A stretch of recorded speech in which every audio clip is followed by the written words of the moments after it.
देखो वह द्वार पर है कि एक और एपिसोड में आपका स्वागत है। पिछले बार हमने एक चिन्ह देखा जो प्रभु ने हमें इस धरती पर दिखाया था। वह सुनामी था। यह चिन्ह जिसने राष्ट्रों के बीच तबाही मचाई और संकट पैदा किया, हमें स्पष्ट रूप से संकेत देता है कि प्रभु का पुत्र इस पृथ्वी पर आ चुका है। टेक्टोनिक प्लेटों का टूटना, उसके बाद आने वाले शक्तिशाली भूकंप और सुनामी घटित होना, यह शक्तिशाली चिन्ह प्रभु ने हमें इस पृथ्वी पर दिखाए हैं। आपको प्रवाचक योएल की भविष्यवाणी याद होगी जिसमें कहा गया है, मैं स्वर्ग और पृथ्वी पर चिन्ह दिखाऊंगा। आज का एपिसोड भी सुनामी के बारे में है, लेकिन ये सुनामी वह नहीं है जो धरती पर आती है, बल्कि ये सुनामी जो आसमान में आती है। क्या आप ऐसे किसी घटना की कल्पना कर सकते हैं जो 15 करोड़ किलोमीटर दूर घटित हो और जिसका प्रभाव हमें इस पृथ्वी पर महसूस हो? बहुत दिलचस्प है ना? क्या ऐसा कुछ हो सकता है? हाँ, ऐसा पहले भी हो चुका है और आज भी यह पृथ्वी के लिए एक बड़ा खतरा है। हम सौर या सोलार सुनामी या CME के बारे में बात कर रहे हैं। CME या कोरोनल मास इजेक्शन क्या है? आए हम देखते हैं।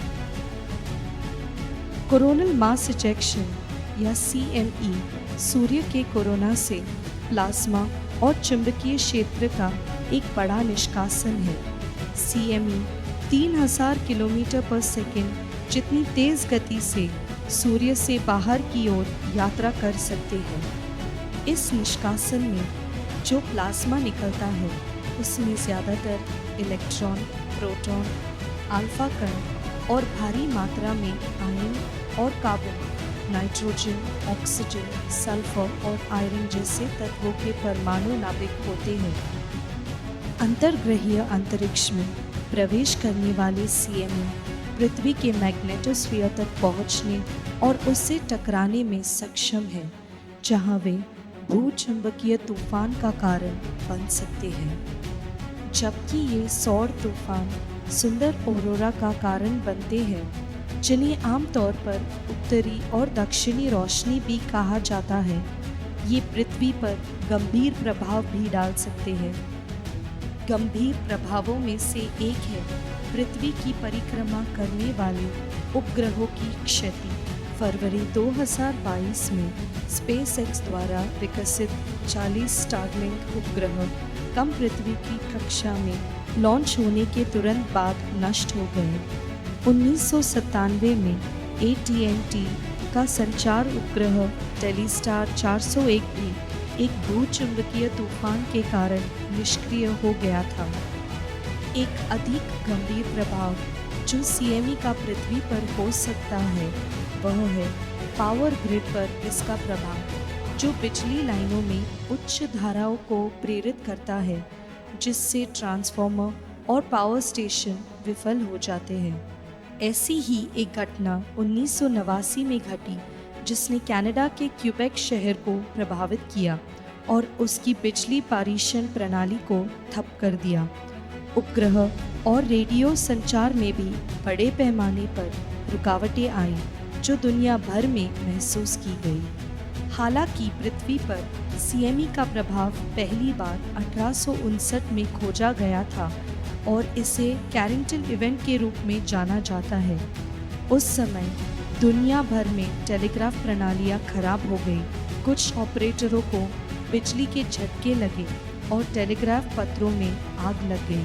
23 जुलाई 2012 को जिस CME के कारण कैरिंगटन घटना हुई थी, उसी के समान एक CME 9 दिनों से 9 दिनों की दूरी के कारण पृथ्वी से छूट गई। यदि आज कैरिंगटन इवेंट जैसा शक्तिशाली CME घटित होता है तो इससे बड़े पैमाने पर बिजली कटौती और उपग्रह व्यवधान हो सकता है, जिससे संचार और नेविगेशन प्रभावित हो सकता है। इलेक्ट्रॉनिक बुनियादी ढांचे और इंटरनेट पर हमारी निर्भरता के कारण समग्र अर्थव्यवस्था या ओवरऑल इकोनॉमिक्स खराब हो सकती है, क्योंकि हम सभी जानते हैं कि बिजली आज के हाई टेक बुनियादी ढांचे की रीढ़ है।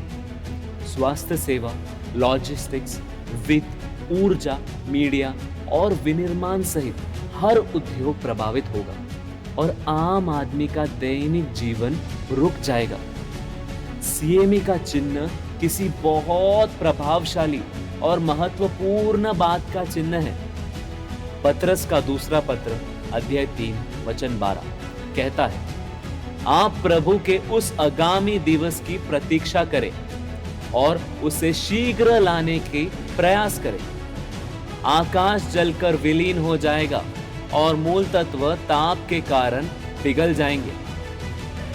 यह वचन एक महत्वपूर्ण प्रकाशना या रहस्य योद्ध घटन करता है कि सर्वोन्नत प्रभु पिता इस पृथ्वी पर आने वाले हैं, क्योंकि यह एक प्रमुख चिन्ह है जो सर्वोन्नत प्रभु पिता के आने के संकेत देते हैं।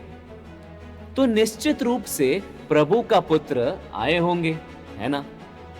इसलिए प्रभु का वचन कहता है, इसी तरह जब तुम यह सब घटनाएं देखोगे तब जान लेना कि वह निकट है, वरन द्वार पर है। प्रियजनों, इन बातों से जो पृथ्वी पर होने वाली है मत डरो, क्योंकि भय का संबंध दंड से है। परंतु हमें डरने की आवश्यकता नहीं है, क्योंकि जो हमें बचा सकता है वह द्वार पर ही है। इसलिए सदा जागते रहो और प्रार्थना करते रहो, जिससे तुम इन सभी आने वाले संकटों से बचने और मानव पुत्र के सामने खड़े होने में समर्थ रहो। हम फिर से मिलेंगे। प्रभु आपको आशीष दे। आमीन।